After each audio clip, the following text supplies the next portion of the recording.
Hi అండి. Front neck ఎలా cut చేసుకోవాలో ఇప్పుడు నేను మీకు చూపిస్తాను. ఇది వచ్చేసి కస్టమర్ బ్లౌజు. ఇది కాజా పట్టి దగ్గర నుంచి కాస్త పైకి కుట్టమని చెప్పారు. దాన్ని ఇలా డ్రా చేసుకొని ఈ డ్రా చేసుకున్న క్లాత్ని ఎక్స్ట్రా వచ్చిన దాన్ని స్ట్రైట్గా ఒక లైన్ గీసుకొని 1/2 ఇంచి మార్గం ఏం లేదు, నార్మల్గానే అది ఎంత మిగిలితే అంత కట్ చేసేసుకోండి. అలా కట్ చేసుకున్న దాన్ని రౌండ్ షేప్ వచ్చిందా లేదా కాస్త చూసుకొని ఇలా రౌండ్గా షేప్ ఇచ్చి కట్ చేయండి. ఎందుకంటే బ్లౌజ్ లుక్ అనేది చాలా బాగా వస్తుంది. అలాగే ఫ్రంట్ నెక్ అనేది జారిపోకుండా ఉంటుంది. ఎక్కువ ప్రాబ్లమ్స్ అవే. అలాగే ఉక్సులు పట్టి కూడా సేమ్ అలానే కొలుచుకోవాలి. ఇలా బ్లౌజ్ కొలుచుకుంటూ కుట్టామంటే చాలా పర్ఫెక్ట్గా వస్తుంది.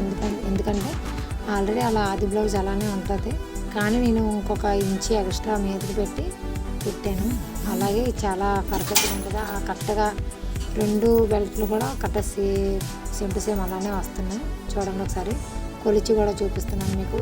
స్టిచ్చింగ్ మొత్తం అయిపోయిన తర్వాత కుట్లు 2 సమానంగా వచ్చాయి. ఎవరికైనా సరే ఎలాంటి సైజు వాళ్ళకైనా సరే పర్ఫెక్ట్గా సరిపోతుంది. ఇలా కొలుచుకుంటూ కుట్టాలి ఎప్పుడైనా బ్లౌజు. ఇలా కుడితే ఆటోమేటిక్గా ఎవరిలాంటి వాళ్ళకైనా సెట్ అయిపోతుంది. మన ఛానల్ సబ్స్క్రైబ్ చేసుకోకపోతే ప్లీజ్ సబ్స్క్రైబ్.